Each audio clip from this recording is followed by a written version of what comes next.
87% of the planet hate what they do. Look in the mirror. Most of you, don't like what they see. Not just because you're too fat, you're too skinny, you're bald, you're gray, whatever. It's because you know what you could have been. That's just one kid. He's 28 years old. $125 million. What were you fucking doing at 28 years old? I've only got 3 regrets in my life. 3. 1, I'm a combat-trained Army officer who never saw combat. That's just the way it was in the Vietnam War. 2, I yelled at my mother the day before she died. I said, Mom, you're not sick. God damn it, you're not gonna fucking die. Next morning, she's dead. And 3, I didn't set my goals high enough. Not because I missed my son's soccer ball. Not because I missed my daughter's prom. That's all rubbish. That's not what you say when you're about to die.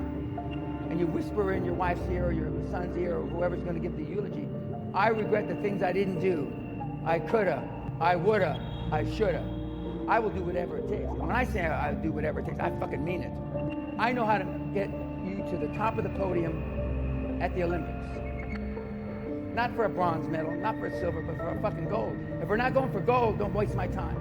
Show me your friends and I'll show you your future. But Bill Gates doesn't hang. Steve Jobs, who I knew, didn't chill. Warren Buffett doesn't hang. Elon Musk doesn't hang. Would you want your children to be like your 2 best buddies, or 2 best gal friends, whatever you call them? Would you? Probably not. Would you even want your children to be like you? Probably not. So why is there so little being done about it? If I were to judge you by the guys you chill with, you hang with, how would I judge you, young man? How would I judge you, young lady? I'd probably judge you a dipshit. You hang out with monkeys, what happens? Your life becomes a fucking circus. Now, with the greatest respect, kids, this is not Barnum and Bailey circus. You only have one time to make a first impression. The first impression is how you look. Now, I already know how I look, and you know how I look as well. The second impression is when you open your mouth. Most of you, with the greatest respect, can't speak properly. You stutter, you mumble, you sweat, and I can go on and on. So you go where there are people that you want to be like. You find somebody that is, and my whole basis is mentorship. Find somebody that is where you want to be 20 or 30 years from now, and go to him or her now. I had the presence of mind to be attracted to some very, very famous, very wealthy people in my 50-year career, and I went after them to, not for money, not for anything like that, but I just wanted them to talk to me and to share their wisdom. And today, people are afraid. We've had mentees in the last couple of years that actually got through to Bill Gates. You can't stop trying. If you wanted to be a world-class athlete, where would you go? A world-class coach, right? In the 90s, the kids really were looking towards the future. Now I go back and I go to schools and now they just want to chill and play video games. And every beating I got from my dad, I deserve 20 more. Because he only beat me for what I got caught. If the nuns caught me, they beat me. If the priests caught me, they beat me. And then my dad would come back into town and he beat me because they didn't beat me enough. First, self-esteem is built the first 7 or 8 years of life. Who are you around the first 7 or 8 years of life? Mom, maybe dad, older brother, uncle, a grandmother, right?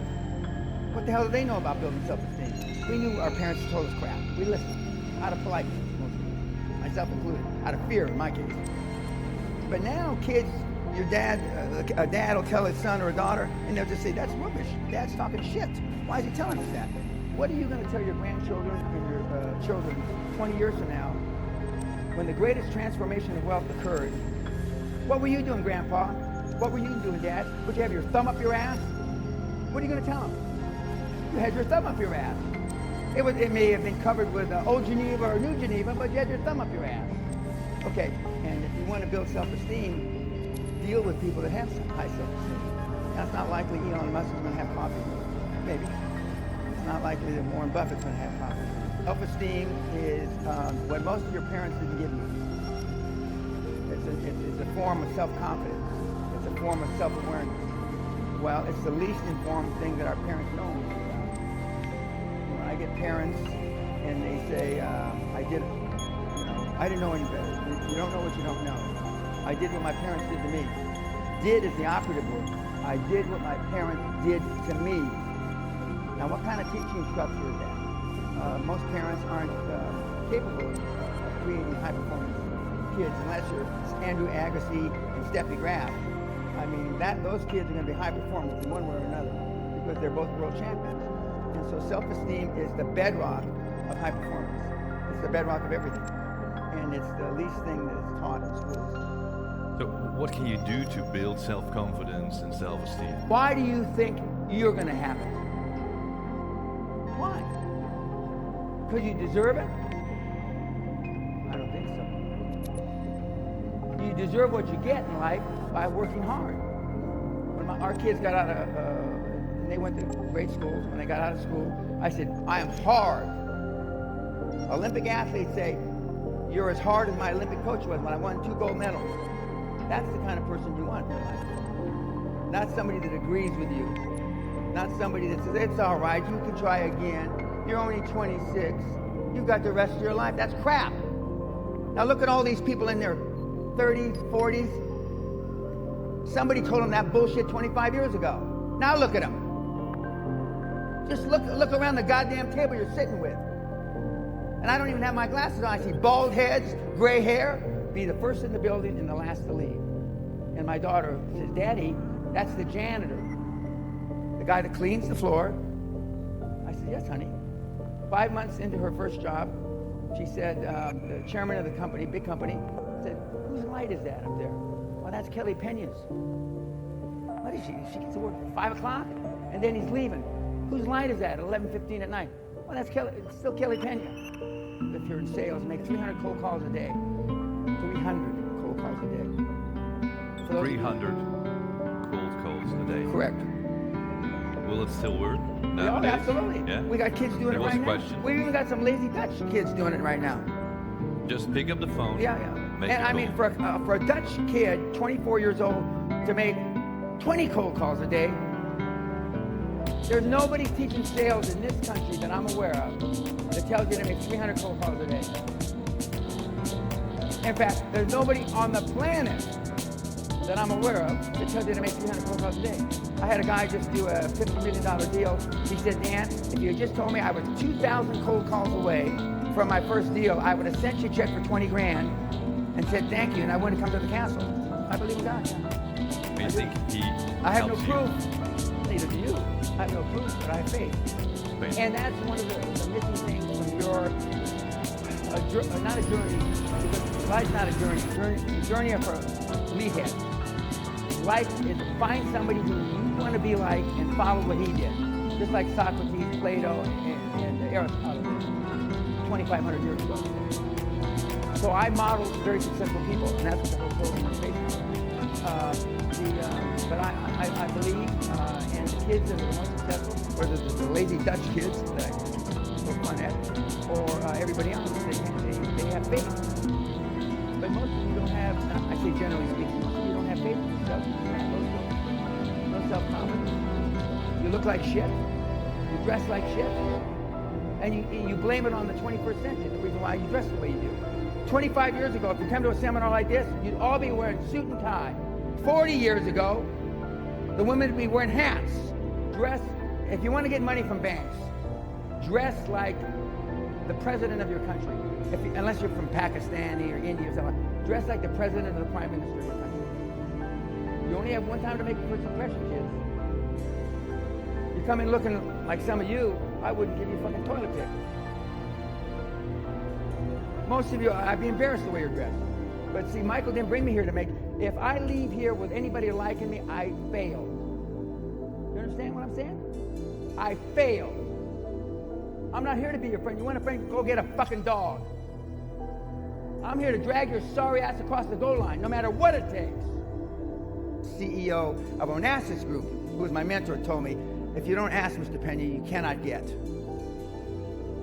So I used to carry that forward into my love life. You don't ask, you don't get. You can't go up there stuttering with your hands sweating and dress like you. is absolutely dead easy. Almost everybody can do it. Well, Follow the rules. everybody, if they dress like a person, like the president of your country. Some people, again, I'm sure this is not the case for your audience, but some people dress the way you do, kids, because you don't want the opportunity. You've been engaging in self-sabotaging activities so long, it's become a way of life for you. But success needs clues. If all these guys work 80, 100, 120 hours a week, they change the world, success needs clues. God almighty. Elon Musk is a hard bastard. Henry Ford was a hard bastard. Rockefeller, and my interfacing with the Heineken family, he was a hard bastard. So how do you think the world got changed? Slappy happy? I'll have another cappuccino. Is that how it happened? I don't think so. Now you may not, Dan Pena isn't for everybody. I understand that. I can't understand it really. But my wife tells me you're not everybody's cup of tea. So I understand it. I don't want to believe it, but I know it's true. I'm 72 years old. But all the people I've been privileged to be around, I've been around some big hitters. They're all the same. But now, because of everything's on iPhone, they're trying to paint their legacy. Now they don't swear on camera. Now they don't do all these things because they want their legacy. I don't give a shit about my legacy because I am the best on the planet at getting you to do what you don't want to do because you're a lazy fuck to get what you want out of life. Nobody's better than I am. Nobody. And I know it. And not everybody loves me, and I don't care. That's good. Again, if I leave here with anybody liking me, I fail. You have another mission. Yeah, I'm on a mission. I'm obsessed. If you can't tell, obsession. Who did I study speech giving when I was learning to be an organized speaker? Hitler, Churchill, Kennedy, Stalin, Franklin Delano Roosevelt. Those are the movies that I watch. Being a high-performance person doesn't mean you're a good guy. And bad things happen to good people every single day. And some of you in the audience don't want, that doesn't resonate with you. You do what, for your kids and your employees. Your kids and employees don't do what you tell them to do. They do what they see you do. Most of you have bad habits. You have habits, but most of them are bad. So we have to change that. And some of you have aspirations to have your children get good grades, right? A's. They have A's, right? Yeah. Yeah, you weren't an A student. How do you think that resonates with your kids? I've never seen a high-performance person that was part-time. I'm going to say that again for you lazy Dutchmen and Dutch ladies. I've never seen a high-performance person that was part-time. So, if you don't have the power of the human spirit, if you really don't believe in yourself, and we already talked about it, you don't have self-esteem, you don't have self-confidence, you don't feel self-worth. We're going to explain exactly why you don't have those things. But I'll give you a hint. Mommy and daddy fucked you up big time. If you weren't afraid of what people thought of you, said about you, whispered about you, what could you accomplish? A lot more than you've accomplished today. A lot more. Why do we care what people think? Why do we care what people say?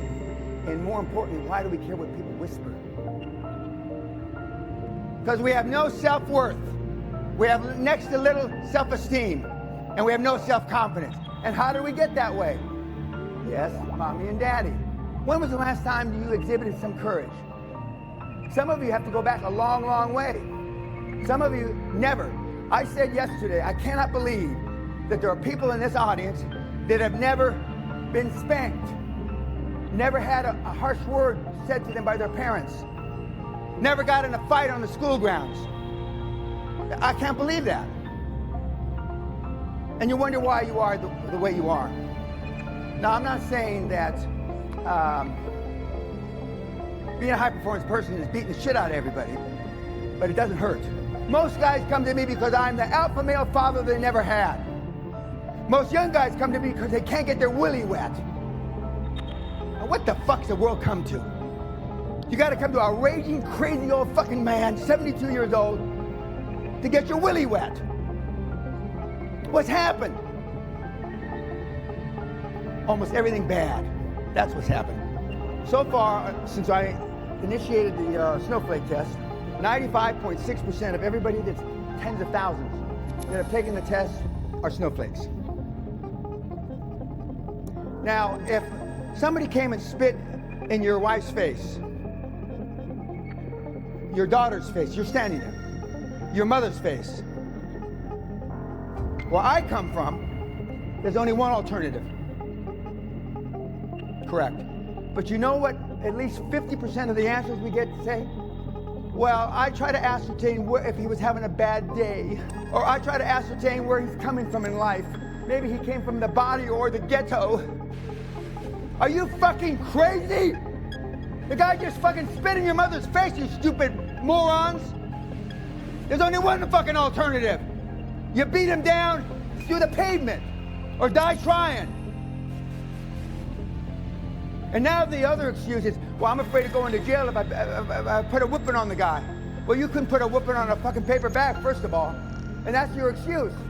You don't want to go to jail. So now we've got 4 or 5 generations of wusses. Well, I have to ascertain if the guy's having a bad day or not. The world's fucked up, guys, gals. They're selfish.